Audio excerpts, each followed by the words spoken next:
Hi, and welcome back to Biblical Theology, Exegesis, and Hermeneutics, where meaning is always context-driven. I'm your host, John Strazicich, and welcome back to another session. Okay, so we're picking back up again in Divrei Amos, the words of Amos. And this is an exegetical study in the prophecy, poetry, and politics of the prophet Amos. And welcome back. So we're in our second session here, as we delve into this book. Okay. And last week we went over a little introduction, and we looked at the superscription and the motto statement of the book of Amos. So if you missed that, go ahead and look at the previous vid. Okay, then moving right along, after we leave the superscription and the motto of Amos, we have to look for our next structural unit that would be found in the book of Amos. And we're going to look here to the analysis of, Francis Anderson and David Noel Friedman in their Amos commentary on the Anchor Bible series. And these gentlemen say the following: the oracle consists of a series of pronouncements on the nations surrounding Israel. It culminates in the condemnation of Israel itself. Each of these components are introduced by the same oracle rubric, thus says Yahweh. And that would be the messenger formula. And the oracles themselves each begin with an identical expression, differing only in the name of the city or people. For 3 transgressions of, and we'll just put in here Damascus, and for 4, I will not return it. This formula is used 8 times in 1, 3, 6, 9, 11, 13, 2, 1, 2, 4, and 6. And these occurrences form the outline or basic structure of the oracle as a whole.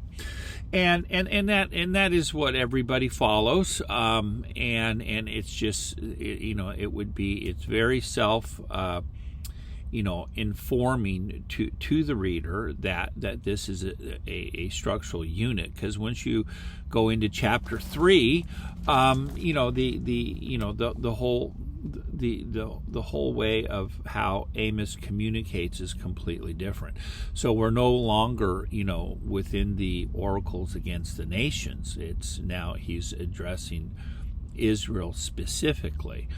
And so this is we have to define the units, and it's the language of Amos self defines it itself, and we're sure on this footing here.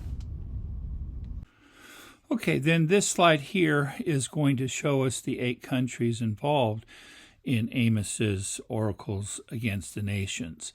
And it starts off here with Damascus, and that's the city-state that represents the country of the Arameans. And then down here we have Gaza, which is representing the city-state of the land of Philistia. And then he goes thirdly then to the city-state of Tyre, which is going to then represent the nation state of the Phoenicians.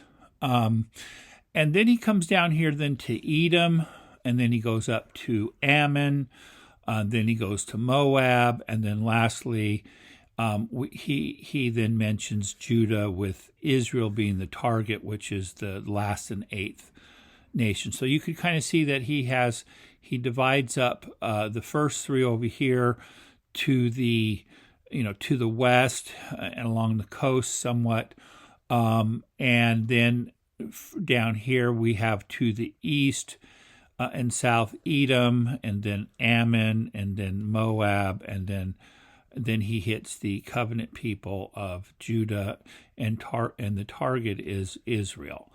And this is the this is also the sequence in which he follows as he enumerates the oracles against the nations in 1:3-2:16. Okay, then coming then to our text, we're going to look at the first oracle, that Amos outlines here in his OAN, the oracles against the nations. And we find ourselves in chapter 1, verses 1-5, which is the oracle against Damascus, which is Aram, or Syria here. And he begins here with the messenger formula, Ko Amar Adonai, as they would typically say, or as what we can also be licensed to say, Ko Amar Yehovah.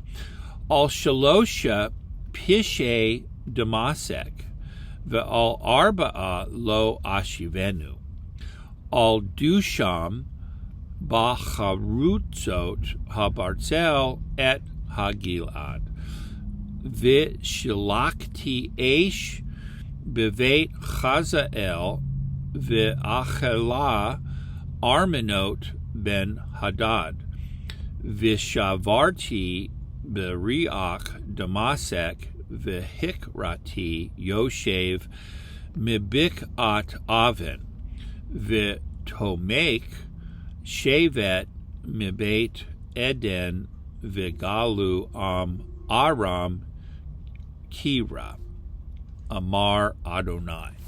Okay, so this would translate in English, thus says Yahweh or Yehovah, for 3 transgressions of Damascus, and for 4, Lo Ashivenu, I shall not cause it to return, literally. And then we have a causal clause here with the infinitive, because they threshed with iron threshing sledges Gilead.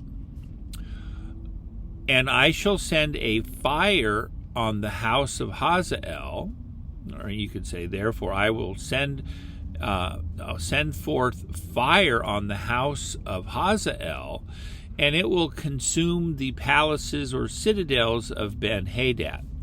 And I will break the bar of Damascus, and I will cut off the inhabitant from the valley of Aven, and the one who holds the scepter in Beit Eden, or we'll say Beit Eden. And the people of Aram shall go into captivity to Kir, says Yahweh. Okay, so this here lets us know that what goes around comes around, and we're going to have to look here at this text very specifically. But I just wanted to go ahead and look at the text, and there's a whole lot more here to say about this, and we will look at all of the identifying marks here. But you could note here in the structural analysis here. So we're on our third part of within the structure of Amos, and this falls the oracles against the nations, and which is it's irrevocable judgment, and this would be confined here to chapter 1-3 all the way to the end of 2. And this is definitely irrevocable judgment. This judgment here that God has stated cannot be undone, and this is known by the recurring phrase Lo Ashivenu, I shall not cause it to return. So that means the punishment that was intended. The intended punishment, that's what we're going to assume here. The word of judgment, it cannot be reversed. It's irrevocable, and that's because that the crimes, the Pishe here, the Pishe Damascus, of Damascus. These crimes that they committed, and you will find out that these are basically international war crimes, is what these nations are being accused of, and in the present one, we're looking at a nation state here of Damascus, which represents Aram within the biblical text. And looking at the structure here, so we have the oracle against Damascus, and it begins with the messenger formula, Ko Amar Adonai, or Ko Amar Yehovah, or however you want to pronounce the divine name, it's up to you. And then we have the numerical saying. It's a graded, numerical sequence, for 3 transgressions of Damascus and for 4. So we have this reoccurring phrase, and the reoccurring phrase of the messenger formula thus says Yehovah, and it's followed by a reoccurring phrase for 3 transgressions of blank, and for 4, I shall not cause it to return. And then we have a basis clause. We're going to have because. All right, and others have found that you can discover here a chiasmus here, and not that the chiasmus does something magical to anything, but it and just looking at how the layout does, it comes here. Well, why can judgment not be reversed? Why can't the nation repent and allow God to hold back his judgment? Well, it's because of the numerical saying that they've committed certain crimes so many times that there has to be some type of judgment, and then it gives a typical an example of the crime that was committed, of the crimes committed, and it's typically just one, and so it's to typify the international war crime that this particular nation committed, and similar to it would have in these numerical graded sequences that we see. So they were known because they threshed men and women underneath iron threshing sledges. We'll look at that a little bit closer, but we're talking about some very, very wicked, evil crimes against humanity and killing people and causing utter psychological trauma. And then comes the oracles, the oracle of judgment, where Yahweh then declares that typically it says here, I shall cause a fire to go forth on and then here on the house of Hazael, and it will consume the palaces or the citadels of Ben-Hadad. So you can have a similar statement like that, how the oracle judgment begins, and then it ends with a divine attestation formula of attestation that it's a reaffirming oracle, that it forms like an inclusio. It begins with "Thus says the Lord," and then it ends with, "says the Lord." So he's trying to, it's a what we would call a divine attestation formula. So this is some of the basic elements here of how we would then, when we come to do a structural analysis, we're going to have to then itemize what we see.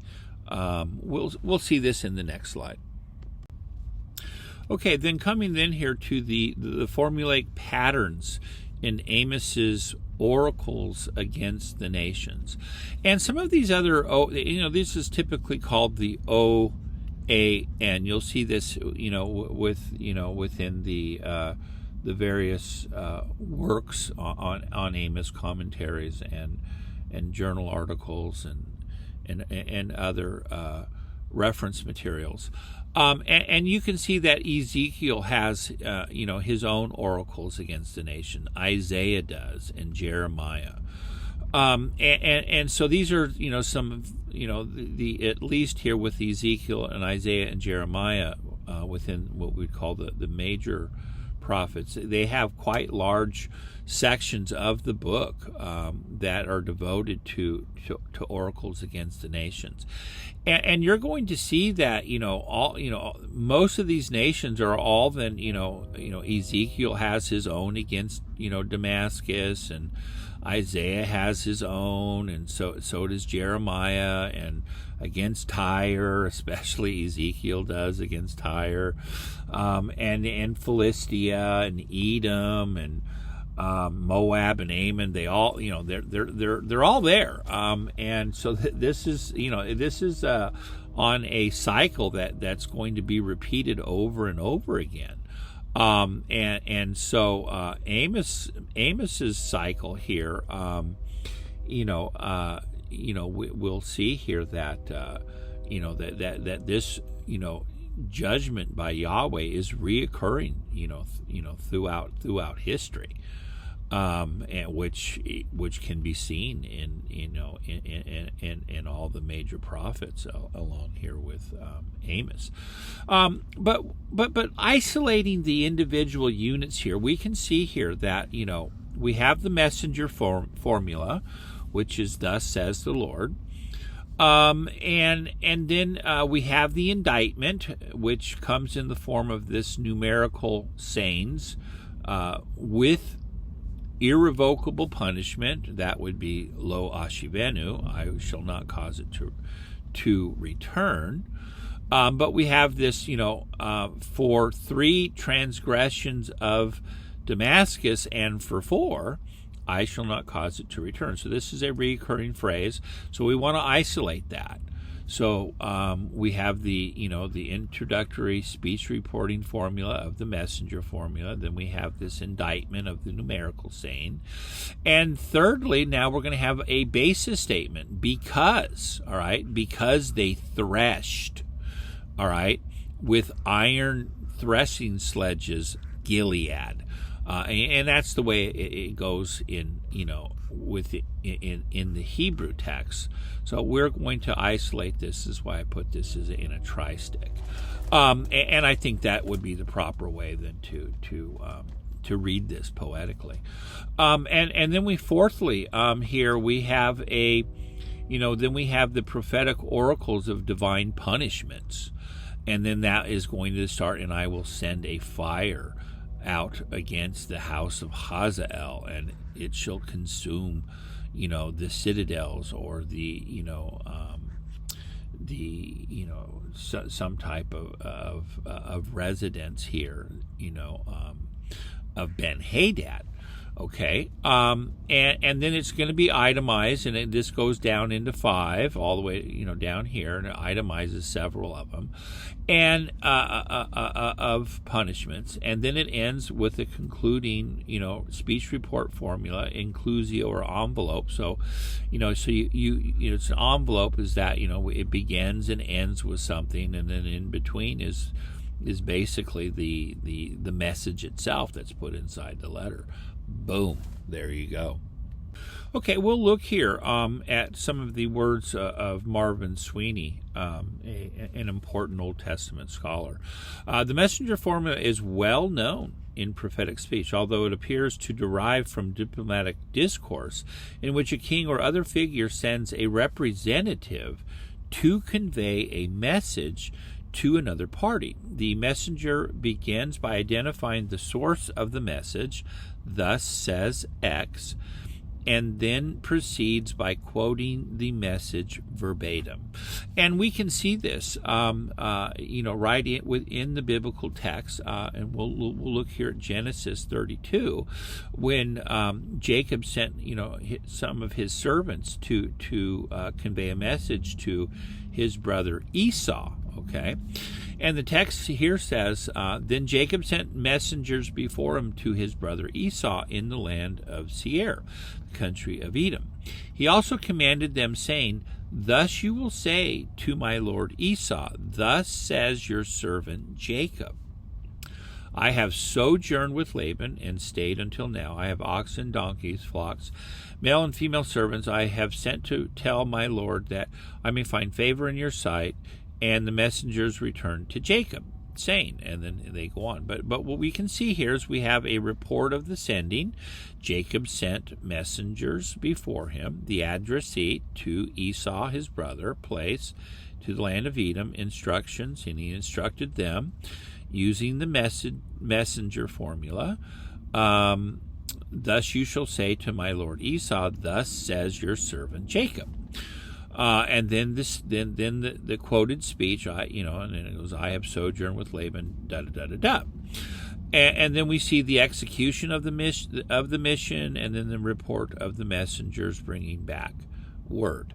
And so we can see this as a, this is why scholars refer to this as the messenger formula, and we can even see it right within the biblical text. Okay, we could say a few things here by way of example texts from the Old Testament that would relate to Amos. Examples of the irrevocability of God's word, one stemming from Numbers and another from the prophecy of Isaiah. And in Numbers we have, remember the Balaam oracle, where Balak, king of Moab, had hired Balaam to come and curse, this enemy nation that he perceived was going to destroy their nation, and then Balaam had received this oracle from God, and he stated the following: God is not a man that he should lie, nor the Son of Man that he should relent, or the other way of that he should repent. Has he not spoken, and he shall not act? Has he, and what he has spoken, shall he not cause it to stand? Behold, I have received to bless, and he has. And we should say, and what he has blessed, I cannot cause it to return. Lo ashivena. So this is the feminine suffix. It's not lo ashivenu, which would be the masculine suffix. But it's very close, very close to our text with lo ashivena says Balaam that he can't reverse God's blessing and make it and turn it into a curse.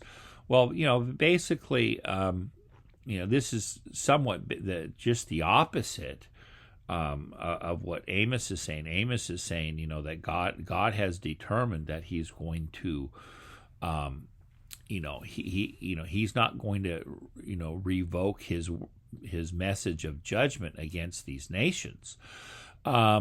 And we find, but it's the principle here of the irrevocability of God's word. So whether God has spoken a word to bless, well, then He's gonna bless. And if He's spoken a word to curse, then it will be to curse. And now there are times where these can be reversed, because in Jeremiah you'll have an example where if a nation, if God has spoken a word against a nation, and if that nation turns and repents, then God will relent, and that's very famous. But when it becomes to the stage of irrevocability, it's because either the nation has, in this case here, with Balak asking Balaam to curse Israel. Well, God is not. That is just not going to happen. It's just not going to happen at this time. So it's it's irrevocable underneath this particular time here that God would send a message of judgment against Israel at this particular time. And even within, we can even see within the book of Amos where, in chapter 7, where God shows him these visions, of locusts coming, or, coming to devour the land, and Amos says, well, God, how is Israel going to stand? No, this can't be. So that particular vision doesn't happen. That's not saying that, there's a point in time when we can intercede and plead with God for something not to happen. But when you've crossed the line, okay, when you've gone over this line here, okay, and you've stepped into, obviously into a realm of total rebellion, if you've,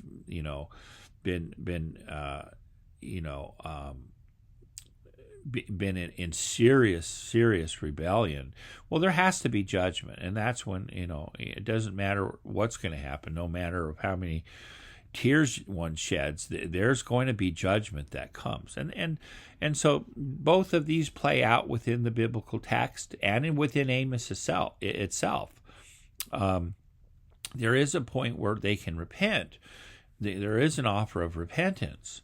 And it can be changed either by a prophet or by a nation. And so these are there, but there's a point in time when you cross the line, and it's the point of no return.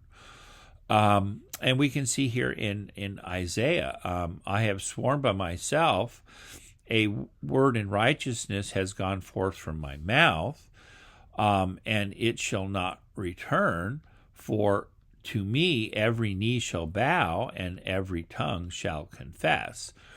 And so this is talking about the same type of situation where God has determined, that all nations and all people will one day, bow down and confess that Yahweh is Lord. And that Jehovah is Lord. And so this is what we find here in Isaiah. And we can see how the New Testament reappropriates that to Christ, which is fine. And then looking down here at the bottom, we look at examples of numerical sayings. And we find them, there's a lot of these within the wisdom literature. And some scholars have noted this. And we can see this one here. There are 6 things that Yahweh hates, 7 that are abomination of his soul. Eyes that are lifted up, a tongue that is, a lying tongue, hands that shed innocent blood, a heart that plows, thoughts of iniquity, feet which are quick to run to evil, a false witness that breathes out lies, and one who sends forth strife amongst brethren. So we can see that here that this 7th one is, is very destructive, is when it becomes a social issue where someone is trying to divide brethren, then it becomes, these 7 things that God hates. There's 6, but there's 7 that are abomination. So the person that sends forth strife amongst people, that try to divide people from one another, that's very, very destructive. There's no cohesiveness then to society. And we can see this. There are dividers and not uniters, and these are very dangerous people. But these are, this is just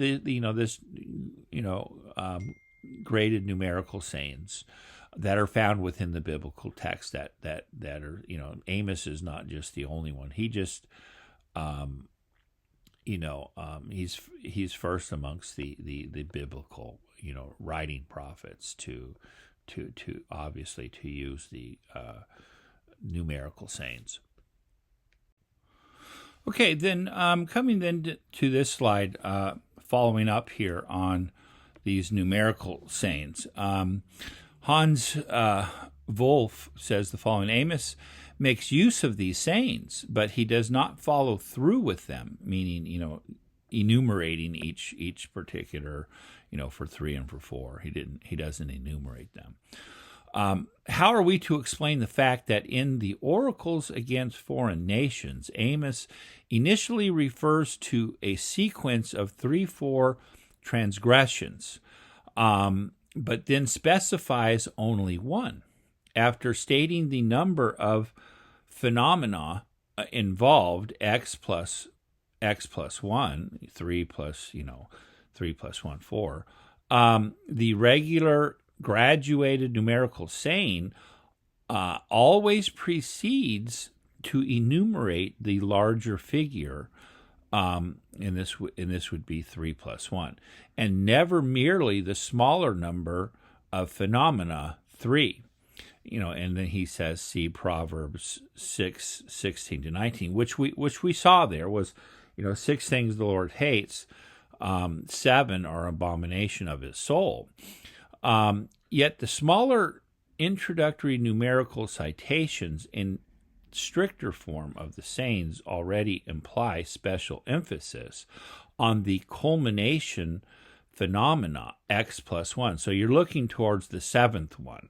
Indeed, we are able to demonstrate from the few graduated numerical sayings preserved for us that the culminating item is often clearly distinguished from those, the 6 here. That would, that if we project this back to Proverbs, preceding it.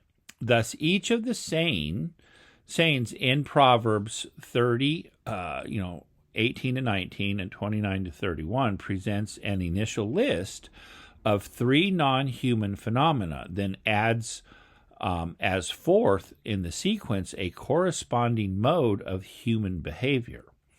More important for our purpose are sayings which enumerate wrong actions in such a way that the final one is singularly climactic. In Syriac, or I should say, in Sirach, this is a deuterocanonical book. Emphasis is quite clearly placed on the concluding item.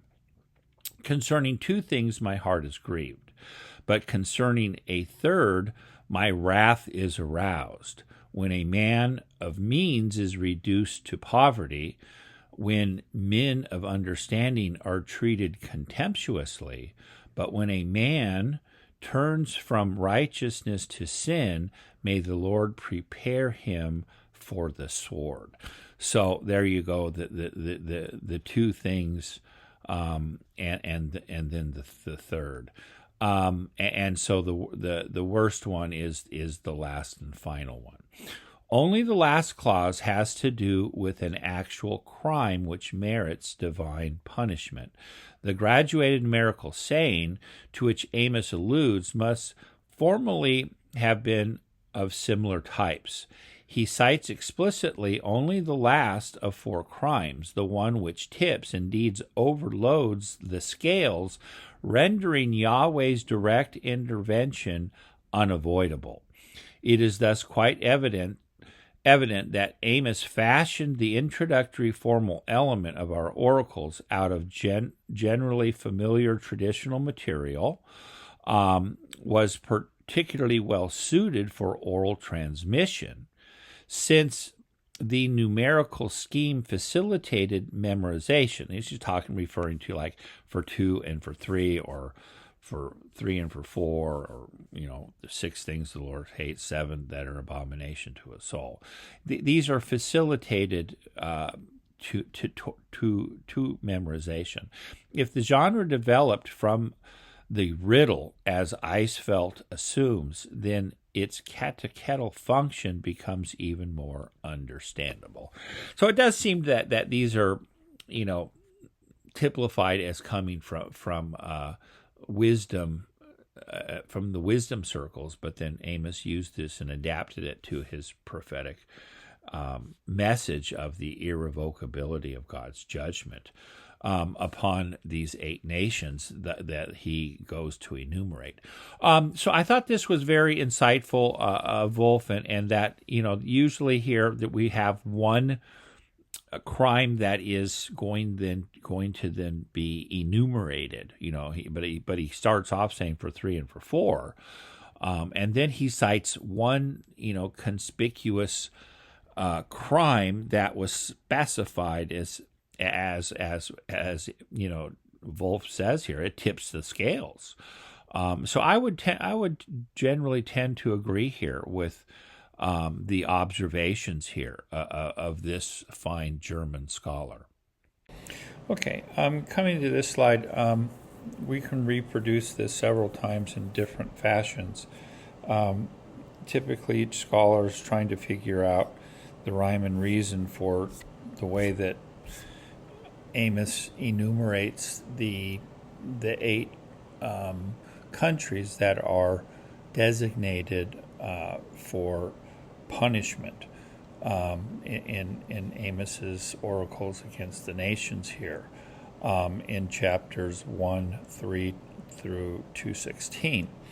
And so Gary Smith is typical in how he tries to devise the reason for the how Amos lays this all out. We can say something here. I don't necessarily follow what Dr. Smith here is doing, but what we can say about the enumeration is that the first 3, it names Damascus, and then Gaza, and then Tyre, and then following that, then we have the names Edom, Ammon, and Moab. Okay, so the first 3 are city-states. Damascus represents the country of Aram. Gaza represents the country of Philistia, and Tyre represents the country of Phoenicia. So that's there. That's in the text. It's real. You can follow it. But why he does them in the order that he has them in, Damascus in the north, and then goes to Gaza in the south, and then goes to Tyre in the middle, we don't know. But the same follows when he goes over, when he goes to Edom in the south, and then he goes to Ammon in the north, and then he goes to Moab in the middle. So we can see that this is the enumerated pattern that Amos follows. If there's any significance to that, and of course, then you're going to end with Judah and Israel as the last 2 grouped together. So you could see that you've got 3 groupings of these countries that Amos zeroes in on for irrevocable punishment. So this is what we have.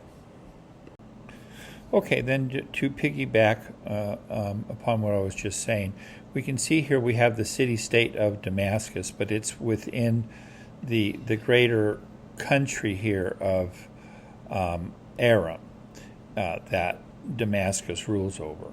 And this is, and so what I was saying is that Tyre here is the city-state of Phoenicia, okay? And then, down here, we have Gaza which is over Philistia, which is not depicted upon this map, but we'll come upon that in a different one. But that's just to show you, the when it says Damascus, Gaza, and Tyre, we can see that these are city-states within the larger country that these city-states rule over. Okay, then we can come here then to see all of the 8 countries here that Amos makes here. So he starts off here with Damascus, which is Aram, and then he goes down here to Gaza, which is over Philistia.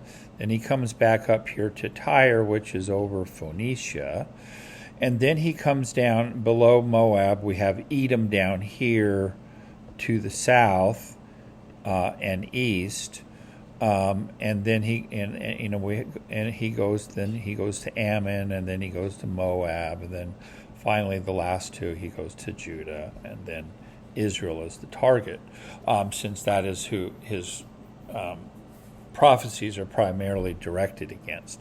But I just wanted you to see here that you have you have Damascus named as a city-state, as well as Gaza down here and Tyre, and then he next names Edom, Ammon, and Moab. And then he ends with Judah and Israel as the covenant people of God. So you can easily divide it up that way. And there is some type of rhyme and reason, simply because of the city-states, the 3 city-states that he lists. All right, then coming here then to this slide, we're going to then pick up, and pretty much we're going to be looking here at point A here, the oracle against Damascus. That's pretty much all we're going to be able to cover today. But there's a lot of things we got to talk about, because we have to look at the unit underneath Roman numeral 3 here on this slide. The oracles against the nations, and just basically talks about God's irrevocable judgment that occurs upon these 8 nations here listed in 1:3 to 2:16. And when we come specifically here to the oracle against Damascus, we can see that it was constructed chiastically, and that it does have some, we can be able to claim this, because if you look here at point number 3 is the basis clause for the irrevocable judgment, which is the one depicted probably, as in the numerical saying, would be the 4th on the list, which would be, tipping the scales for, the irrevocable judgment that could not be avoided. There was nothing that no longer was repentance allowed, but some type of judgment had to come. And so it is here down here in at the end of verse 3, because in this prepositional infinitive clause, because they threshed Gilead with iron threshing sledges, and it's in this tristic here. And we'll be looking at this. But you can see that it begins with a messenger formula that I put up here in the form of a monocolon or a hemstitch, however you'd like to refer to that. And it also ends the same way. So it starts with the messenger formula, thus says the Lord, and then it ends with the divine attestation, in the old King James would say, saith the Lord. So it underlines that what was said here, what was a message directly from Yahweh, or Yehovah, however you'd like to pronounce the divine name, and it's in the form of a attestation formula. for confirmation. That is its function there. And so we have the messenger formula, we have the indictment that comes in the form of a numerical saying, and then we have the basis clause for the indictment that typically, itemizes just one out of the four that were stated out of the numerical sayings. And then we have the judgment oracle. Then, because they did this, then these judgments are going to be coming, and it's then going to be itemized below point 4. So there's going to be, we're going to expand, specifically, the judgment oracle into, point A, B, C, and D, whatever. Then it ends here with a divine attestation formula. But you can see down here that it's all done in poetic, whether it be a hem stitch, die stick, or tri stick. They're all itemized here.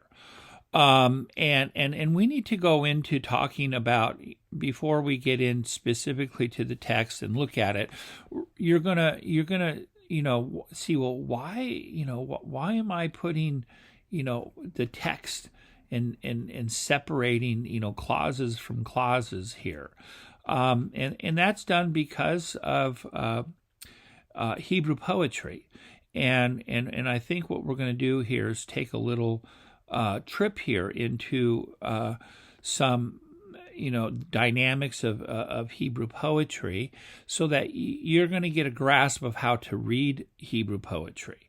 Very important. And I did do a full scale, treatment on Hebrew poetry.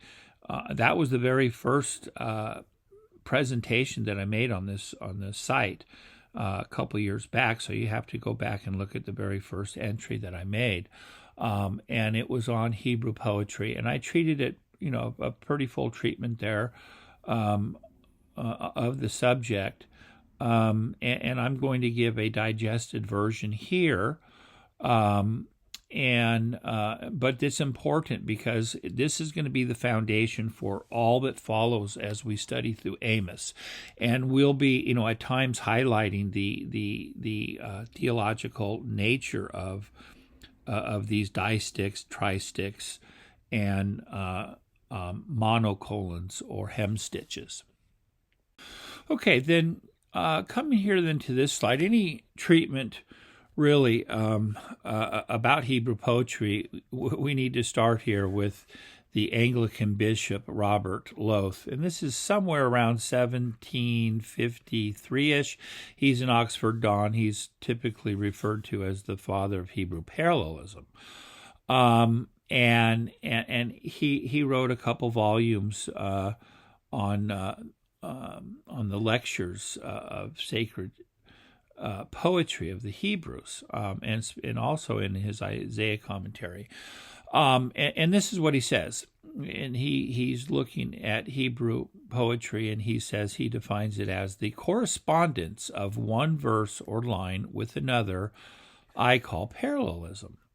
When a proposition is delivered and a second is subjoined to it, or drawn under it, equivalent or contrasted with it in sense, or similar to it in the form of grammatical construction, these I call parallel lines, parallelismus membrorum.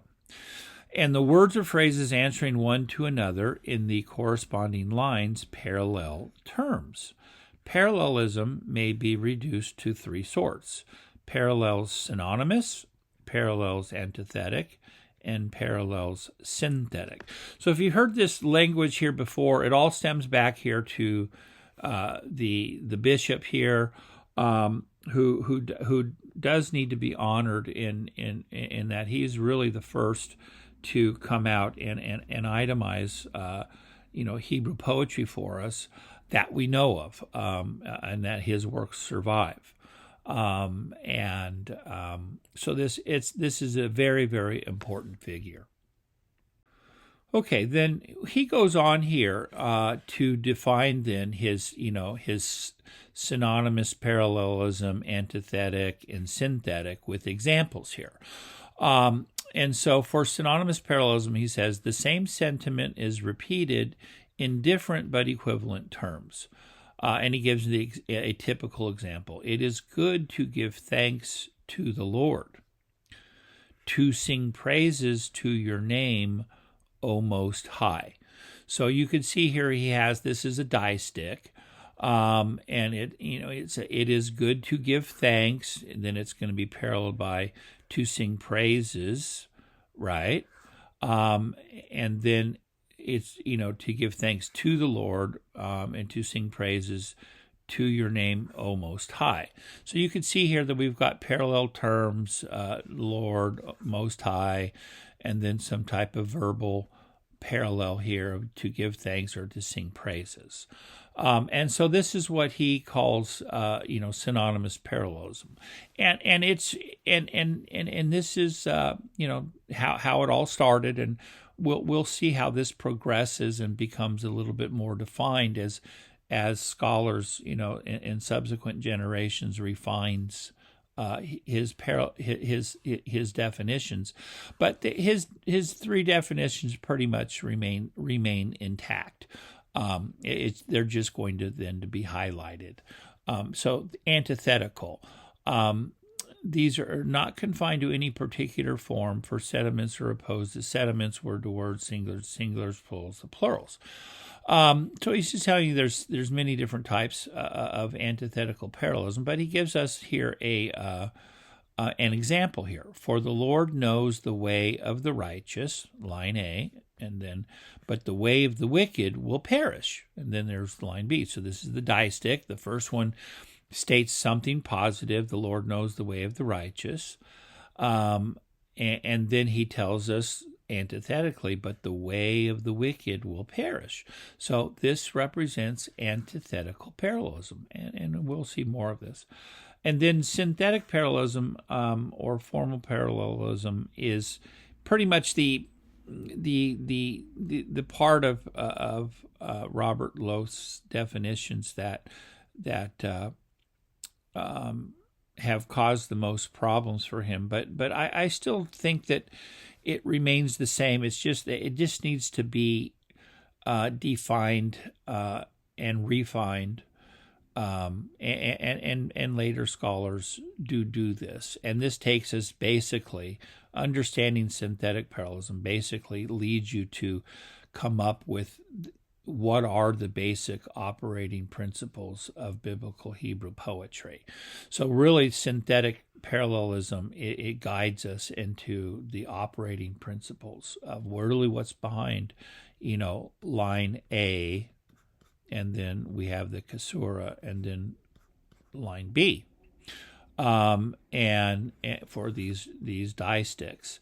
So what are the operating principles that line A operates on and line B? Okay, and so this is all going to then be teased out, when we come to synthetic parallelism. So here I have installed my king, and then we're going to have a caesura here. This is line A, upon Zion, my holy mountain. Okay, so you can see here that this construction, synthetic parallelism, does not, there's nothing being paralleled here, synonymously or antithetically. And so what he says about synthetic parallelism, he says sentences answer to each other, not by the iteration of the same image, sentiment, or the opposition of their contraries, but merely by the form of construction.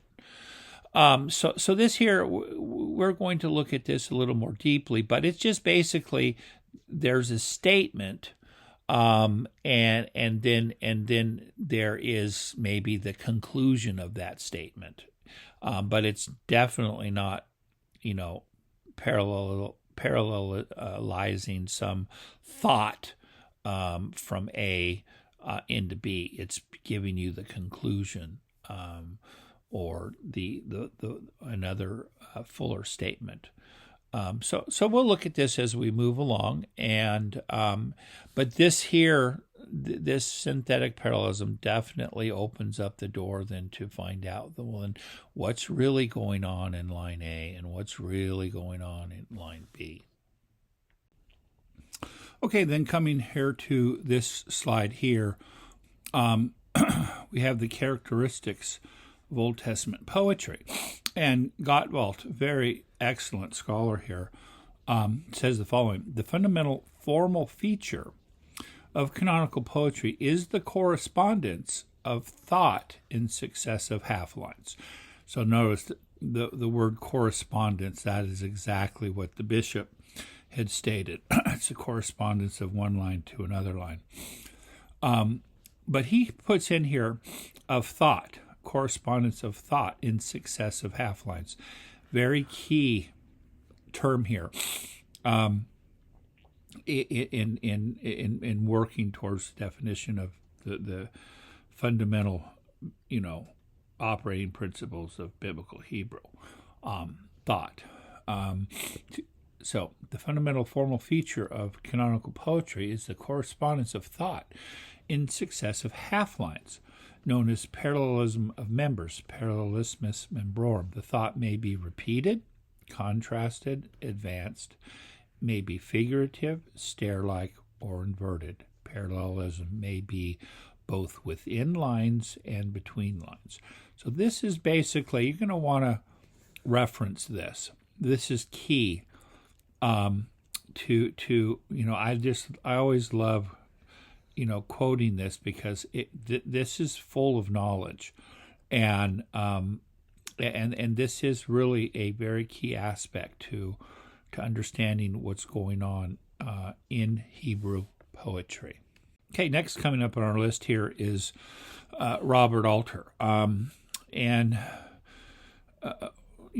several generations ago, he stated the following: the simplest strategy of intensification is the introduction of the second verset of one parallel term that is obviously stronger than its counterpart in the first verset.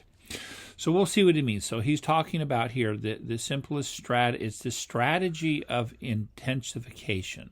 That's what parallelism is all about. It's a strategy of intensification, or something of you concretize some thought, anchor some thought, but it's a strategy of some type of intensification. So in the first verset, that's his, for half line here, this will be line A, and then this here will be line B, and we'll put that here. So we'll look at the terms here. The waves of death is going to be compared with the torrents of the underworld. Washed around me is going to then be, then characterized by terrified me. So you start off in line A, and then he says line B is to intensify. So the waves of death washed around me, even more so, the torrents of the underworld terrified me.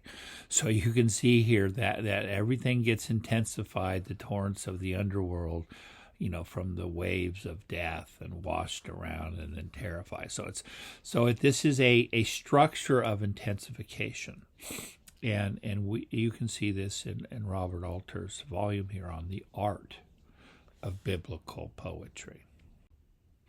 Okay, then coming here then to another master here of Hebrew poetry, James Kugel, and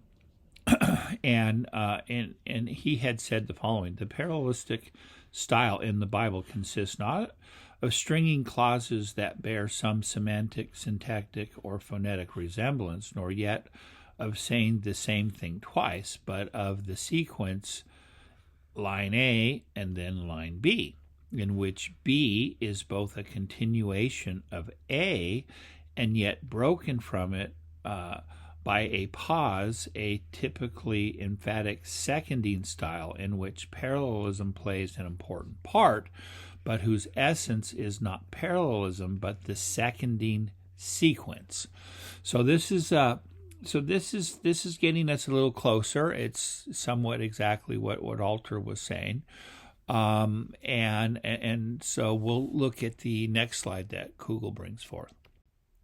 Okay, so here then Kugel, in his volume here, The Idea of Biblical Poetry, Kugel says that parallelism suggests that there are quite a few lines in which B is clearly a continuation of A or a going beyond A in force of specificity. And this, it is suggested, corresponds to the expectation the ancient Hebrew listener or reader brought to every text. His ear was attuned to hearing A is so, and what's more, B is so. That is, B was connected to A, had something in common with it, but was not expected to be nor regarded as mere restatement. And that's very, very true. And this is, you're going to need to, all of these slides that I'm giving you are really the big, heavy hitters here, of the recent past when it comes to, Hebrew poetry. Okay, then coming here then to Benjamin Harshaw. He's definitely a heavy hitter of the recent past. Benjamin Harshaw argues for a semantic, syntactic, accentual rhythm as the fundamental operating principle of Hebrew prosody. This means that within the versette or half line, there may be an equivalence of meaning, semantics, an equivalent number of stressed syllables, accents, and lastly, a parallelism of syntax. These elements are heterogeneously mixed within Hebrew prosody. Therefore, in biblical poetry, semantic, syntactic, prosodic, and morphological phonetic components are mutually reinforcing so that no single constituent, meaning, syntax, or stress, may be considered purely dominant or as purely concomitant. The result is a free rhythm, a rhythm based on a limited and measurable cluster of coordinating and or alternating principles. Very, very good. Probably the best, one of the best principles or definitions of the basic operating principles of biblical Hebrew poetry. All right, then coming then to this slide, trying to put a basic framework of Hebrew poetry altogether, other than just looking at the versette or half line or distic. We're going to look at the whole poem, and this has been adapted. I've adapted this from John Hobbins's work, and where I have put here 2 to 4. He was trying to put 2 to 3, and I just, you just couldn't limit the words here to just 2 to 3 words. You can't limit the distic or tristic. Not me, and most scholars can't. So I just had to just expand it. So if we generally go with 2 to 4. Now, at times it does even go beyond 4, to be quite honest with you. And we'll see that here definitely within the book of Amos, not once or twice. But let's look here at the individual units that would make up a poem. So Hobbins here starts with the prosodic word. This is a unit of speech that contains a single main stress, or you could put accent, whose dimensions are equivalent to an orthographic word, to which freestanding prepositions and a few other short words may be encliticized, or bound together by a makef. Now, this is a makef here. See, underneath the numeral 2, you have this horizontal line here. That separates har here from gavoa. between the resh and the gimel here. So we have this horizontal line, which is called a makef, and it binds these two words together so that there's one accent or one main stress that would make up this this whole phrase, which he's labeling as a prosodic word. Okay, so again, this is a unit of speech that contains a single main stress or accentual unit, okay, whose dimensions are equivalent to an orthographic word, to which freestanding prepositions and a few short words may be encliticized or bound together by a makef. So in this instance, we have a word har, mountain, which is then bound together with gavoa here by this makef. And so this is going to be the prosodic word. So we can see that we've got 1, 2, 3 here, because the ali, this is the imperative to go up, and then we have here lakak, which is going to then become the subject for this particular imperative, get thee up or get you up. That makes up and it's bound together here by a makef. And you're going to see these makefs everywhere. They're going to be everywhere in the text. Virtually every sentence, you're going to have this, so that this is basically being pronounced as one whole, as a single orthographic word, prosodic word that he calls. So I just want you to understand the mechanics of what he's doing here. And so this is a 3-2. So here we have mivaseret here, Zion. O Zion, this would be in the vocative, bearer of good tidings. And then we have another, imperative here, lift up, your voice with strength, O Jerusalem, bearer of good news. So these represents a 3-2, 3-2 type distic with 3 prosodic words, in on the A line here, and then it's followed by 2 words in the B line here, and this is reduplicated for us here in these 2 distichs here. That is going to then highlight the role of Zion / Jerusalem here as a bearer of good news, and then and so you can have the positioning, get up on a high mountain, number 1, which is Jerusalem, and then lifting up one's voice with strength here then is going to be then a second imperative. So not only you have an elevated position of where your voice can be broadcast, but also then you have to then say this aloud so that everyone can hear the good tidings. So this is let's just looking at the prosodic word, and this is the basic. This is the foundation of biblical Hebrew poetry. And notice here that that all of these elements here are very, very important to grasp it before you can understand what's going on in Hebrew poetry. Now I'm looking at point 2, the versette or half line. So this is if we're looking here at line A, or we're looking here at line B, and notice how I'm going from right to left because Hebrew is going to read from right to left. So this is why I'm doing it this way. So the versette or half line is a grouping of prosodic words that contain a semantic unit of stresses, a clause or thoughts. So think of this really as a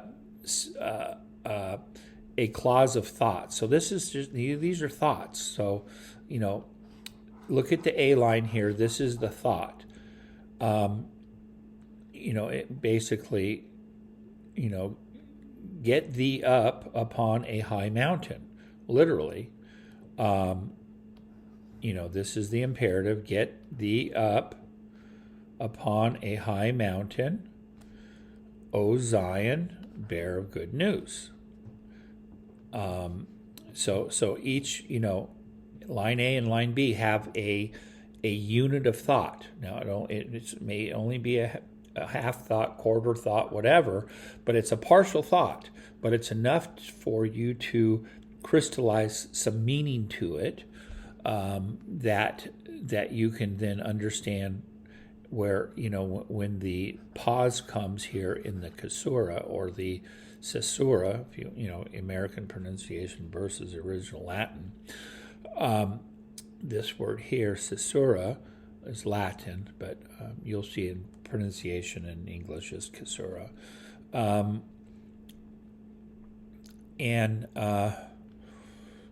so this is going to bring the pause between line A and then line B. So what we have here, to finish off here, the versetter half line is a grouping of prosodic words that contain a semantic unit of thought. So this is typically, 2 to 4 words, all right, that you're going to have in each,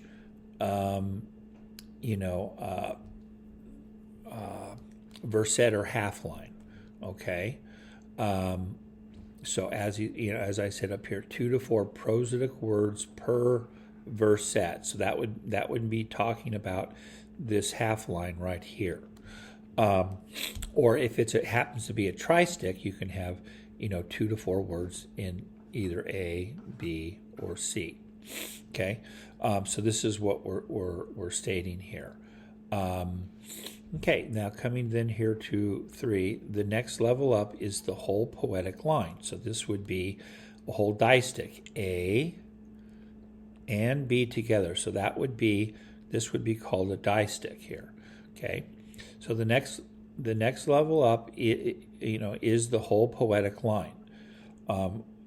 In people's terminology, they will say line, they will say verse, they will say colon, or stitch, or verset. Okay, the line is either called a hemstitch, distic, tristic, and then to say that this is Greek here, and then using Latin-based words monocolon, bicolon, and tricolon. So you can have a monocolon. There's just a line A. There's going to be no line B, and we're going to see this in Amos. In fact, we're going to see it right, immediately, in our text. But typically, the 90% of everything comes to us in bicolons or distichs. Okay, and that's just 2 members, A and B. There are tristichs or tricolons where we have line A, B, and C, and we'll see this also in today's lesson here.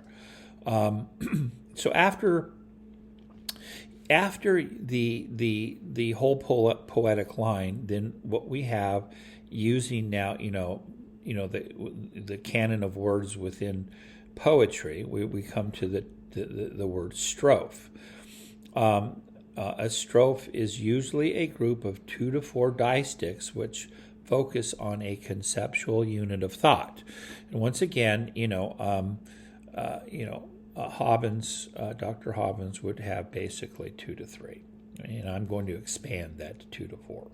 And a stanza is usually a group of 2 to 4 strophes that develop a larger unit of thought, and then a group of 2 to 4 stanzas usually make up a poem. So the poems can be quite large, so a lot of this stuff would have to be expanded. But the use of strophe, the strophic level and stanzaic level, they're also very important because they're going to then, you're going to have to look at the distichs and see how they make a group thought. So that's why I incorporate structural analysis along with poetic analysis, because the strophic level and the stanzaic level then began to take shape underneath subpoints, or at the stanzaic level it would be the macro structure, and then the strophe level would be within that point A and B or C, and then within A, B, and C you're going to have strophic thoughts, which would then begin to itemize the individual thoughts that occur. So we'll see this. This is very important, structure, and then being able then to look at where a unit begins and where it ends. So with our unit that we've come to, we can see that the poem would end at 216, because once you come then to to the third chapter, then you have a completely different type of literary genre. So this one here is, we can tell the makeup by, for 3 transgressions of X, and for 4 I shall not revoke it. Okay, so this is that is definitely creates the whole the whole poem here. Amos's first poem here of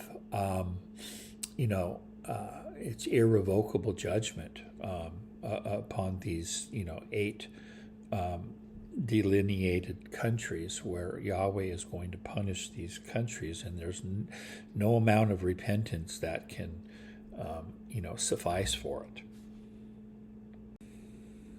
Okay, then moving along, I had made up my own definition after years of reflection on Hebrew poetry. And I did so with the help of my correspondence here with Robert Alter and Dr. Greenstein here, both giants within the field of biblical Hebrew poetry. And as we know with Robert Alter, we've seen him earlier, and he's getting on in age, but I had corresponded with him as I was developing this particular definition here of Hebrew poetry, and he was he encouraged me to change some of my thoughts here, and he wanted me to use specifically modes of discourse in my own personal correspondence with him, and then through Edward Greenstein here, and he's a professor at Bar Ilan over in, he's been teaching out of Wisconsin, but he also is a professor at Bar Ilan in Israel, and these are very, very top-notch scholars in biblical Hebrew poetry, and Edward had really liked the the definition that I came up with, and he told me to really emphasize accentual, syntactic, and semantic principles, and begin with accentual here, as opposed to semantic.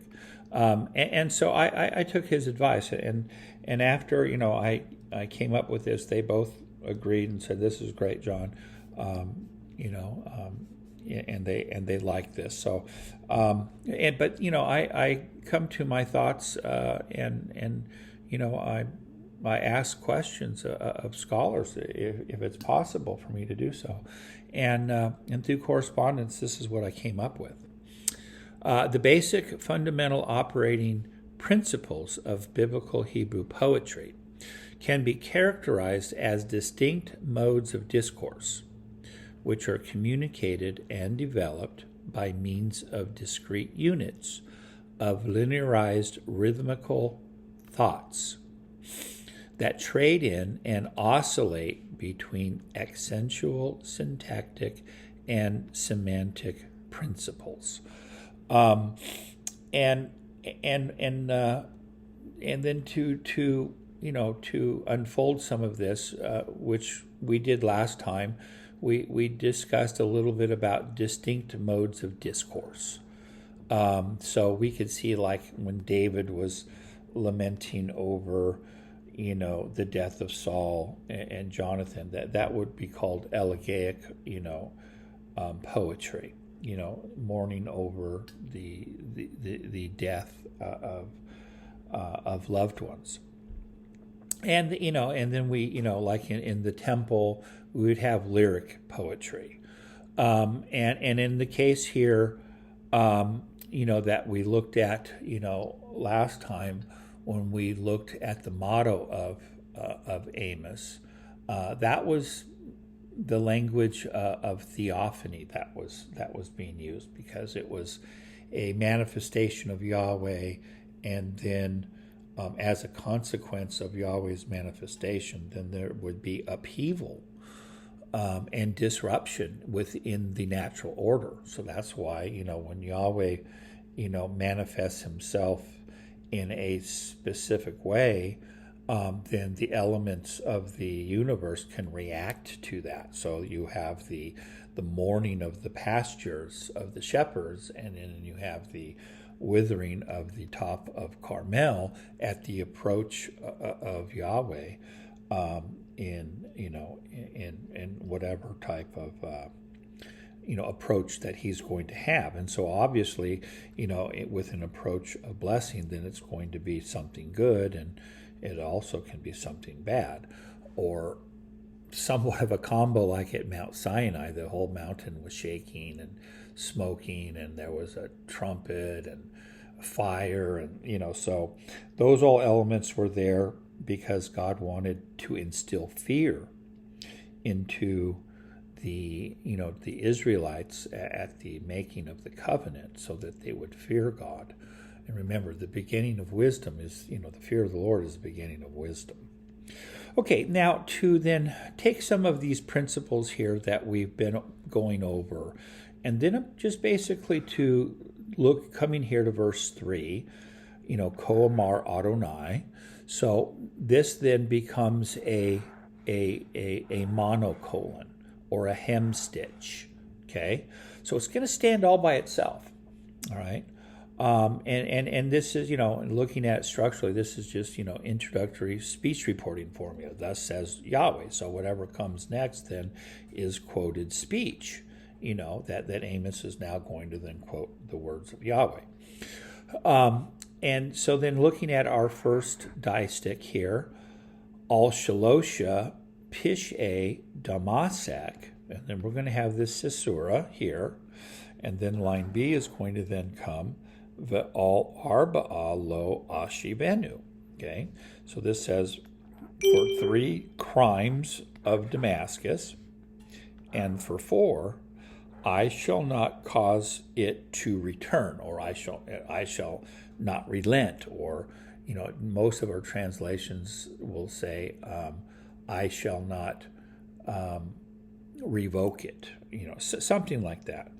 Or I shall not turn back its punishment. So it's going to say something like that, and that's interpretive of the last one there, its punishment. But it's bringing out the idea here, because the, I shall not cause it to return. So this, third person singular, suffix here, nu here in Ashivenu, it has no antecedent.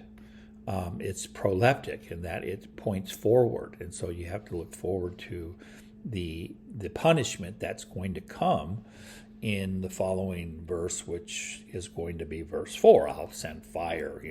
It'll start there. That's going to be the punishment. So the punishment can't be reversed here. Okay, but what we have here. So let's look here. We have the makef. All right. So we have Al Shalosha, which is then one prosodic word. So we're going to have 1, 2, 3. And then you can see here now we have again, we have a makef, which is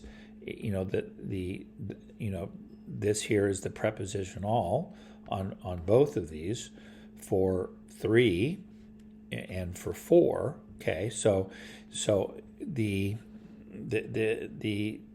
Masoretes here are binding these words together in how they wanted to bring the accent or the stress so that this would make up one prosodic word here. Okay, so we basically have 3 Hebrew words. We have 1, we have 2 pishe, and we have 3 for Damascus. We have al arba'ah is 1, lo is going to be 2, and ashivenu is going to be 3. So we have a 3-3, and so this is typically, this is the fundamental operating principles here, and so you can see that the parallelism is activated, syntactically, all shalosha with all arba'ah. We have a prepositional phrase that's repeated but increased in the numerical sayings here, the graduated numerical sayings, and then for 3 transgressions of Damascus. All right. So the transgressions of Damascus is not going to be repeated over here at the end of the second one. The only thing being repeated here is for 3 and for 4. So that leaves us, within this first set, the crimes of Damascus, is that now going to then be finished off here. With another phrase completely separate of it, I shall not cause it to be revoked, or I shall not, turn back its punishment, revoke its punishment. So this is so the relationship of the crimes of Damascus and I shall not revoke it, then that even has a relationship of the synthetic type of parallelism. It's just finishing the thought, okay, or taking the thought to its conclusion here. So you have to look at the relationship of what's going on. But what binds this together, parallel-wise, is not only the 3 prosodic words. Okay, that definitely does. You got 3 prosodic words in line A, and you got 3 prosodic words in line B. Okay, but it's also then the parallelism of syntax. Okay, so look back up here. The fundamental operating principles of biblical Hebrew poetry can be characterized as distinct modes of discourse. Okay, so we're looking at a discourse here of judgment. So this would be underneath the larger genre of prophetic genre of the oracles against the nations of judgment. Okay. And they're being communicated and developed by means of discrete units. Okay, discrete units would refer to the 1, 2, 3 words. Okay, that are in these first 2 in this first distic. You got 3 words on the first side of the caesura and 3 words on the second side. Okay, that we saw as all shalosha is 1, pishe is 2, and Damascus is 3. And then we have our caesura, and then on the line B, all arba'ah is 1, lo is 2, and ashivenu is then 3. Okay, so we've got a 3-3 of stressed prosodic words, in each verset. Okay, so this is going to then talk about the discrete units. So they're very selected and they're very few, and it's in it's a linearized rhythmical thought. So each line here is it's a discrete unit of linearized thought. So the first thought is, for 3 crimes of Damascus, so that's the first thought. And for 4, I shall not relent. Okay, ashiveno, I shall not cause it to turn back. That means the judgment. Okay, the punishment. And so this is then and then this is would be rhythmically orated, according to how Amos would have preached it. It would have come out this way, in a rhythmic way of speech, that we're not privy to, but you could you give your own essence to it. All right. Now these linearized rhythmical thoughts, they trade in and oscillate between accentual, so that would be to each prosodic accented word. So we've determined that there's 3 words. Okay, it's either oscillating between accentual, syntactic. Okay, so syntactic is the prepositional phrase all shalosha, for all arba'ah, for 3 and for 4. Okay, so that's syntactic. It's using the use of a prepositional phrase that's being paralleled in step like. It's moving up in a numerical sequence. Okay, and semantic principles, 3 and 4. So it's just going to be the graduated number. Okay, we'll see this as it fleshes out. Now, then coming here to the end of verse 3, al dusham here, because.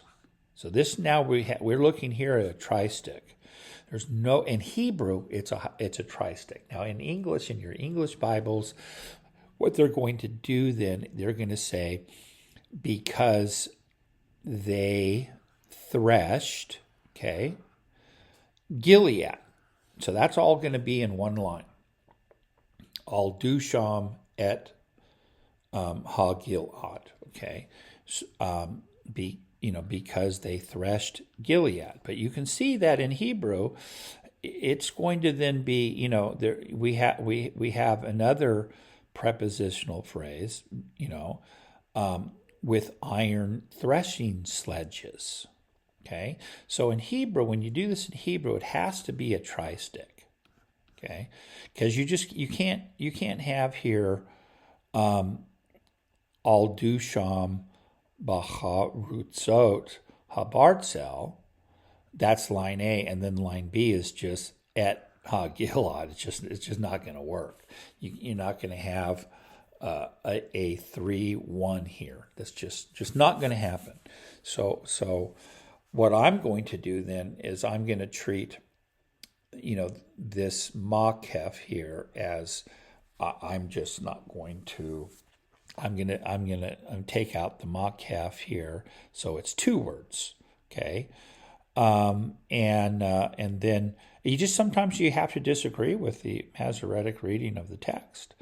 They weren't really thinking poetically here. They were just makefing this is the direct object marker of the verbal thought here in this prepositional phrase with an infinitive. This is an infinitive clause with the preposition all in its causal nature, because they threshed Gilead. Okay, and then the B dice, the part of the tristic here is with iron threshing sledges, and we'll get more into this. I'm just trying to get you to understand here the fundamental operating principles of how poetry works.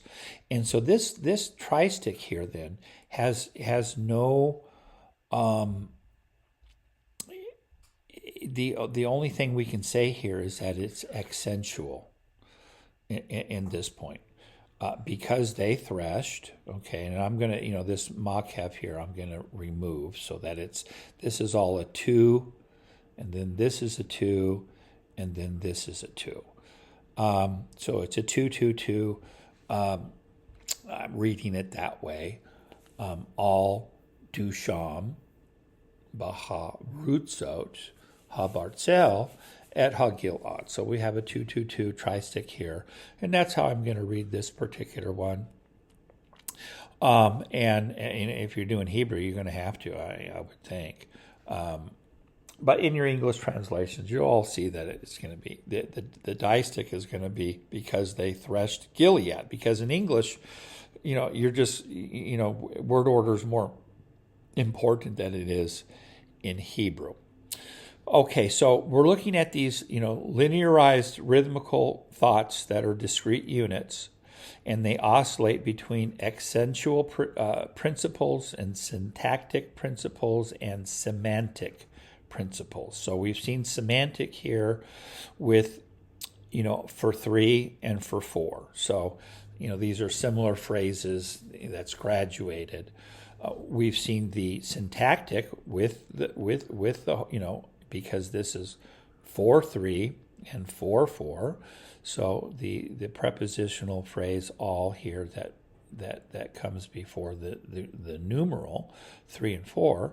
Well, then this is going to be creates a syntactic phraseology of a prepositional phrase, and then semantic we saw with 3 and 4. Accentual is just like down here. In the tristic that we have a 2, 2, 2. It's prosodic. I'm going to call this prosodic words.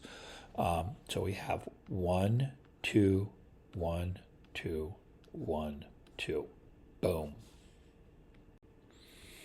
Okay, now what we're going to try to do here is now come to the text and put all of this together. So we're definitely looking at poetry down here. We're looking at structural analysis here, and then dealing with the content. We're dealing with cartography, which would be map making. Where are these nations located? And you're going to have to work within history and literature and archaeology for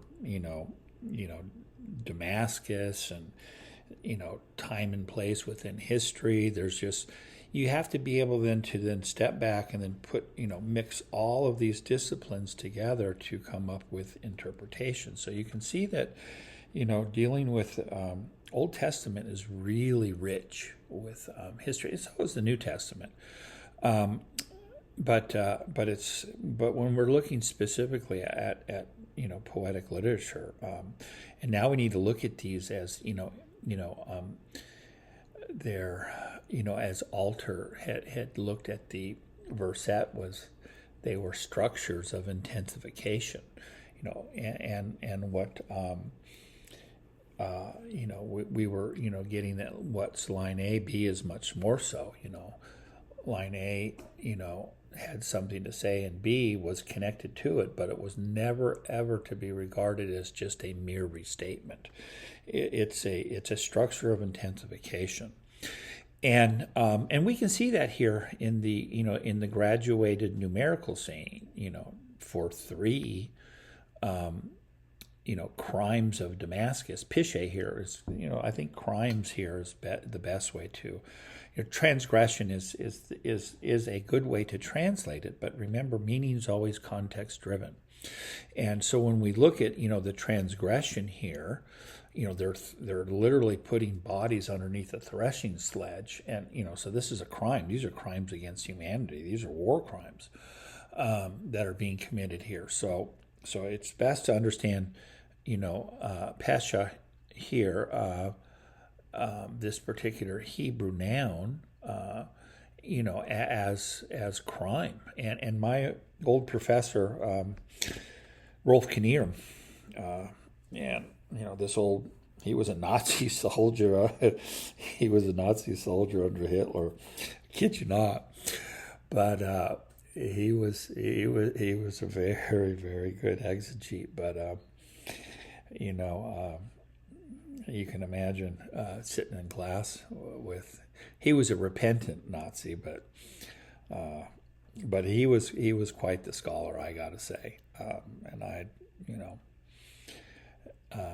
that's we'll move on from that. But he was he was a philologist, and you can look in all the different whatever Hebrew lexicon you're looking, you're going to see them referencing Rolf Knierim for the definition of pesha here, and so I'm gonna stick with my old prof here and refer to this as crime, because I had the class with him when we actually went over this particular text, and so here we're going to translate this pesha in the here in the construct form plural pishe. So for 3 crimes of Damascus and for 4 lo ashivenu. Okay. No, he wanted to take the new here as God's anger. I won't turn back my anger. I'm sure that's a part of it, but it's probably the word of judgment, that's proleptically to be followed here. Some people refer it back to the logo, of the lion's roar of Yahweh, and connect it with that thought. But most scholars are going to then, say that this, in Ashivenu, the new part here is, the suffix here, third masculine singular, is going to refer to punishment. So I'll not turn back its punishment. So this is how most of these translations are going to proceed. And so this numerical sequence then in this particular distich then is going to then talk about irrevocable judgment. Because there's a point when God draws a line in the sand. And if he goes, if you cross this, this line, then my judgment will come down. And there ain't no way of trying to avert it. It's coming. So it's incoming, okay? So when God does this, that's his decision, and you and I aren't privy to, God's thoughts are higher than our thoughts, but God knows when to intervene in history and bring out the whip, take somebody to the woodshed, so to speak, and he knows how to do that individually and corporately. And this is a theology here, this whole thing that Yahweh is Yehovah is the God of the whole earth. He's the creator. He's the one who rules from heaven over, over nations, just not his own covenant people, but everybody. There's one God over everybody. So this comes out loud and clear here in as we proceed in the oracles against the nations. And then we look at, because they threshed Gilead with iron threshing sledges. So we looked, the previous one, this is a tristic here. And Gilead, remember, this is going to refer to where the half tribe of Manasseh, Reuben and Gad, and the half tribe of Manasseh, they were over on the eastern side of the Jordan River, but the word Gilead was first coined, remember, by Laban and Jacob when Jacob fled to come back to when God told him in a dream to go back to Isaac, to the land of your birth. That's what he did, and then Laban caught up with him, and chided him for not saying goodbye. But Jacob had good reasons for leaving the way he did. But they made this covenant, so basically we've Gilad, Gil would refer to a heap, and Od is witness, so it's a heap of witness that, referring to the stones that they set up. So Gilead is, it came about as a word coined by Jacob, that hey, I'm not going to, come across, this, this pillar here that we set up of stones to harm you, and you're not going to come across it to harm me. And this is going to be, a heap of stones by which to, to mark the covenant that we have between one another. So you can see that this, that probably covenantal theology is bleeding through here by the choice of the term Gilead here, as we look back through in the biblical text. And so it's referring to the Arameans, right? Because Jacob is from Paddan Aram, which is in the country of the Arameans, as it later would become known. And so, because they threshed Gilead with threshing sledges of iron. And it's important for us to see what that is. Okay, then coming into this slide, we're looking at a threshing sledge that is obviously modern, but that's mimicked from ancient times. And it would be a board here, 2.5, 3 feet wide, that would be sloped, like a pair of skis in the front that would be be going upward. And then it's studded here with sharp rocks of basalt here, or actual iron. And then they would, a person would stand on this particular sled, and then this would be driven over the grain at a threshing floor. And here you can see here that this would be a threshing floor. This is actually one that they discovered here, and here's a threshing sledge, and this would be the threshing floor. That grain would be brought upon, and then this sled here then would be dragged over this by the use of some type of a donkey or a horse or something, or an ox, and then it would go over the top of the grain, and it would separate the wheat from the grain stalk. Okay, then this particular picture then puts it, we can see it's still being practiced, by the Bedouins, even in from last century here.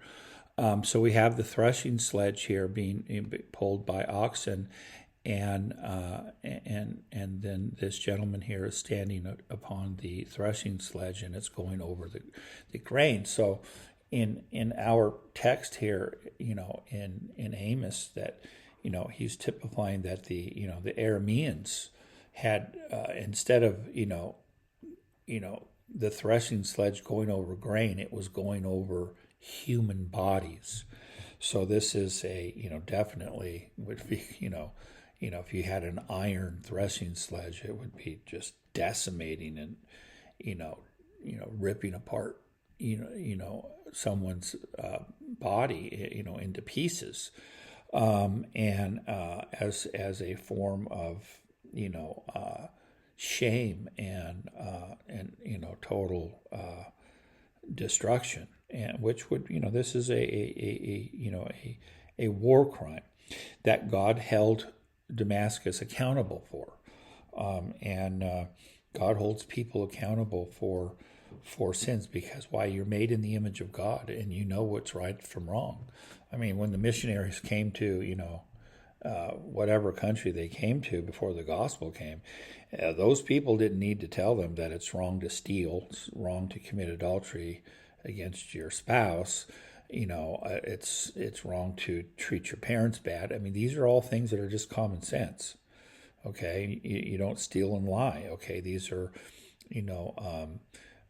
all common sense things that people instinctively know, because why? They're made in the in the image and likeness of God. So So we intuitively know there's a God from because we're made in His image and likeness, and we can see and understand and know that somebody made the universe in which we live.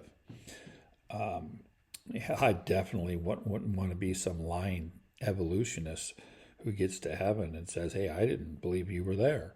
God's going to mock them. So just remember, God holds everybody accountable, and so Amos is reminding us of this. Okay, then coming back to the text, we need to then zero in on a little bit more here, focus in on 4 and 5, but also here define within time and history this last phrase of verse 3, because they threshed Gilead with threshing sledges of iron. Okay, and then the punishment comes in verses 4 and 5, and I will send fire on the house of Hazael, and it will consume the palaces of Ben-Hadad, and I'll break the bar of Damascus, and I shall cut off the one who is enthroned in the valley of Aven, and the one who holds the scepter from the house of Eden, or Eden here, and the people of Aram shall go into captivity to Kir. And it ends with Amar Yehovah, says the Lord, or says Jehovah, or if you want to say Yahweh, says Yahweh. This is the divine attestation formula. Okay, so we have to look to history here to go back and figure out when all this took place within time and history. But now we do know that when the people of Aram shall go into captivity to Kir, well, we know that this occurred in about 732 from the mention of Kings 16, 2 Kings 16, where it specifically says that Tiglath-Pileser III, took Damascus, the Aram, into captivity to Kir and killed the king of Damascus. So it states that there. But all of these, the future judgments, from the crimes that were committed was, dates all the way back. We're going to have to go back to the time of Elijah and Elisha. We're going to have to go back to this is 860 to 850. More than a century before the exile came. But you have to look for the crimes, because the crimes were committed before the time of obviously before the time of Amos here, and so we're saying that Amos is somewhere around, could be around somewhere around 760, 765, 760, somewhere around there. So these events were in, he's looking backward in history about 100 years. That's what that Amos is doing. And we need to then, turn to the text and see, how this is all played out in Scripture. Okay, as we're going to turn to the text, but I want this slide here to be here for you so that you can refer back to it, because it has all the dates here of the kings of Judah and the kings of Israel, and we have the prophets here. But these this whole particular era here that we've got here is going to be very important for the kings of Judah, and then especially here for from the time of Ahab down to Jeroboam. We're going to be looking at this time period here, so you may want to look back and refer to this slide. Okay, then coming then to this slide, it'd be important for us to look at how to reconstruct the prophetic word here of Amos. And what we have to do here, what this slide does, is we're looking backwards in time, because he starts off here, for 3 transgressions of Damascus, and for 4 I, shall not revoke its punishment. So when we come here to look at the biblical text, we can see here that looking backwards in the time of Amos would be recorded here all the way back to 2 Kings 8:7, and then in chapter 10 and 13. Once we get to 14, then we're getting, in contemporaneous time with Amos, where actually, Israel gained hegemony. Israel gained hegemony over Damascus. So some of the prophetic word was coming true, but it all didn't come true here until 2 Kings 16:9, and this is the text where we have, it's the time of the Syro-Ephraimite War, which is about we're just going to say, this took place in 732, and it says, Vayishma Elav Melech Ashur. So, and this is, and the king of Ashur listened to him. So this is Ahaz, and he is the father of Hezekiah. And the king of Assyria went up to Damascus and seized it, and took it and exiled it to Kir, and Rezin he killed. So this is talking about the Syro-Ephraimite War, when Ahaz had called upon Tiglath-Pileser III to come and rescue him from, remember Rezin, king of Damascus, had made a coalition with Pekah, son of Remaliah, of Israel, and they were seeking to take out Ahaz out of Jerusalem and substitute him with Tavael and put in their puppet king in Jerusalem. And God had, wasn't going to allow that to happen, wasn't going to allow the Davidic monarchy to end. And so what had happened here was that Ahaz, choosing to work in his own might and not relying upon God, but still the God allowed the Davidic monarchs to continue at this time, but it became very difficult in how that came about. But anyhow, so this text down here talks about Tiglath-Pileser III, coming into, to the land of Israel and Damascus and subjugating it and taking its population captive to Kir, and killing Rezin. So this fulfills the, Amos 1:5.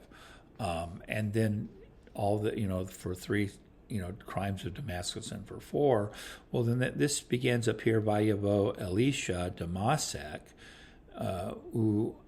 then Hadad Melech Aram Hole. So this basically says, and Elijah came to Damascus, and Ben-Hadad,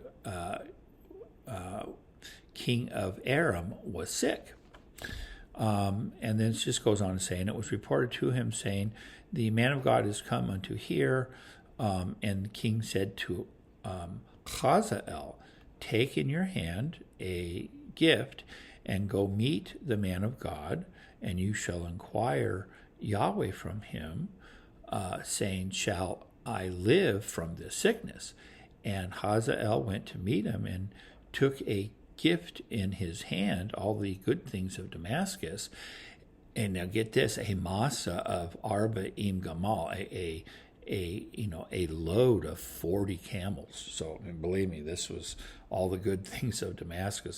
So this, he was being treated as royalty, as he should, because he was Yahweh's emissary. And it says, and he went and stood before him and said, and said, your son Ben-Hadad, king of Aram, sent me to you, saying, shall I live from this sickness? And Elisha said to him, go and say, no, you shall certainly not live. Now, that's the ketiv, but the kareh is, you shall say to him, you shall certainly live. I'm just sticking with the text. And it says, but Yahweh has shown me that you shall certainly die, or that he shall certainly die. And he caused his face to be, I think, to be stood, or to be fixed, and set it until he was ashamed. And the man of God wept, and Hazael said, why is my Lord weeping? And he said, for I know that which you shall do to the sons of Israel, evil, that I know what evil you will do to the sons of Israel.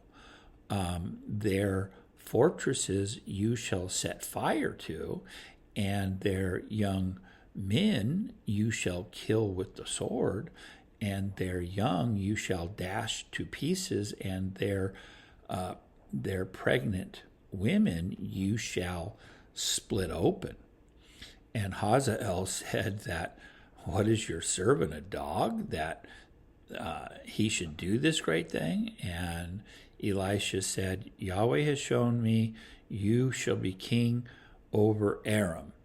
And to show you what kind of guy this guy was, and he went from Elisha and came to his master and said to him, what did Elisha say? And he said, he said to me, you shall certainly live. And it came about on the next day, he took a covering and dipped it in water and spread it over his face, and he died. And Hazael reigned in his place. So everything then here begins with Hazael, and even before this time, they were already, Ben-Hadad had made incursions, into Samaria, and had, were fighting against Israel for some time. But Hazael here is mentioned specifically in the text. And if we look here then in 2 Kings 10, and Jehu, and the text says, and Jehu did not observe to walk in the law of Jehovah, the God of Israel, with all his heart, and he did not turn aside from the sins of Jeroboam, who caused Israel to sin. And in those days, Yahweh began to cut short Israel, and Hazael struck them, in all the border of Israel from the Jordan eastward of the sun, and all the land of Gilead, and the Gadites, the Reubenites, and the Manasseites from Aroer, which is at the Nachal Arnon, and Gilead and Bashan. So this here is then, shows you here that that Hazael indeed, did evil, and but God determined that he was going to cut Israel short. But when God gives people the ability to do things, sometimes they take advantage of it, and they do more than what they should have done. And we can see this with the king of Assyria, with this, this king here. Even Jehu did the same thing. So people take license from what God allows them to do, and they go beyond the measure of what they should be doing. Just like everyone else in the world, God gives us freedom, but we're to make sure that we don't go beyond the, what is the right thing to do, in how we exact punishment. But we can see this here in chapter 10, and then in 13. What we have here, this is an important text. I don't think we have time to read all of it. But what's important here is that we'll look down here, for he did not leave to Jehoahaz people except 50 horsemen and 10 chariots and 10,000 footmen, for the king of Aram destroyed them, and he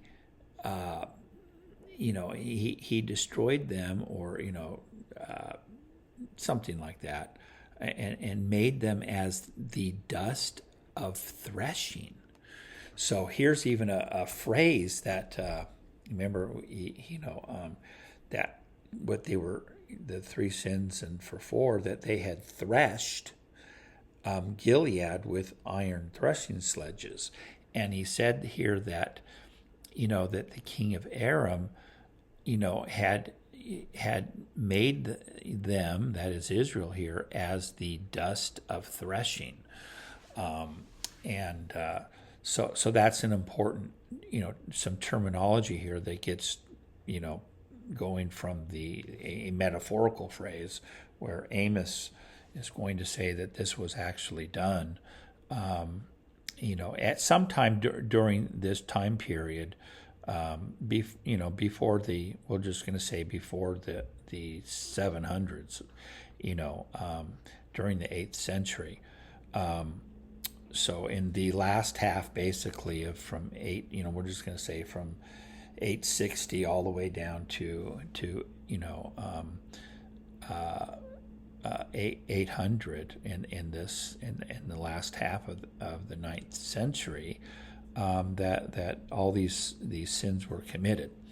And once you come then here to chapter 14, then this is when Jeroboam is returning the borders of Israel back to the time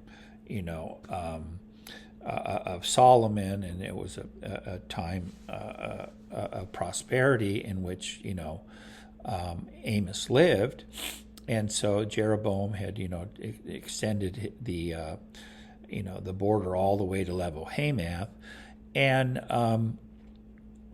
so that was the time in which Amos lived, and then remember the prophesied destruction then came here in 2 Kings 16:9 with Tiglath-Pileser III, and so by 732, then the whole exile of Damascus was taken captive to occur, and Amos 9:7 tells us that the Arameans, the people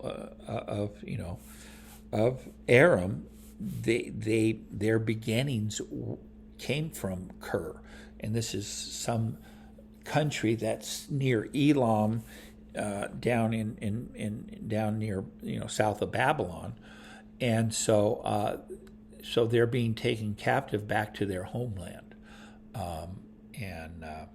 so anyhow, this was the prophesied destruction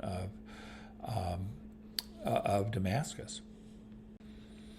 Okay, then this slide here is Shalmaneser III. This is known from archaeology, and I get this from the Bible Archaeology Report. And interestingly, they say Hazael's coup is alluded to in Assyrian inscriptions, where Hazael is called the son of a nobody. The broken statue of Shalmaneser III was discovered at Ashur, on which an inscription records 7 campaigns in geographical order undertaken by the Assyrian king. On the left hip, of the statue, one can read, Hadad-ezer disappeared forever. Hazael, the son of nobody, seized the throne. the phrase son of nobody is used numerous times in Assyrian text to refer to a usurper. And remember when God told Elijah to go anoint Hazael king over Damascus, and that this was a palace coup. All right, just as God said, go anoint Jehu king over Israel, and that was a palace coup as well. And then he said, go anoint Elisha prophet in your stead. So by means of Elisha and his assistants, all those prophetic words were done down to Jehu. And then as we were referring to Tiglath-Pileser III, his reign began in about 745 after the time of Amos, and he was the monarch that we were looking there in 2 Kings 16:9 that had deported the Arameans back to Kir, and it says here that the king of Ashur listened to him. That's Ahaz. And the king of Assyria went up against Damascus, seized it, and exiled it to Kir, and Rezin, that's Rezin king of Damascus, he killed. And so this is on the palace walls of Nimrud, the palace at Nimrud of Tiglath-Pileser III. And we'll end here with this particular palace relief from Nimrud, where we have, we have here Tiglath-Pileser III, and he is going on his, march back to Nimrud, his palace, and these victories are recorded. This here is the tell, I believe it's south of modern day Mosul. And so on the palace walls, Tiglath-Pileser III is pictured as victoriously riding back to Assyria after defeating in the Levant at the Syro-Ephraimite War. So that was the war that we talked about, where Ahaz had called upon him, gave him a bunch of silver and gold, and that he came and took out Pekah, king of Israel, and Rezin, king of Damascus, and he got a bunch of money for doing that. Unknown caller. And so this is how he said he took all the people of Damascus captive to Kir, and so on his march back he was leading all of them captive, and this is all recorded on the palace walls at Nimrud. All right, this has been another session of Biblical Theology, Exegesis, and Hermeneutics, where meaning is always context-driven. I'm your host, John Strazicich, and please like, share, and subscribe.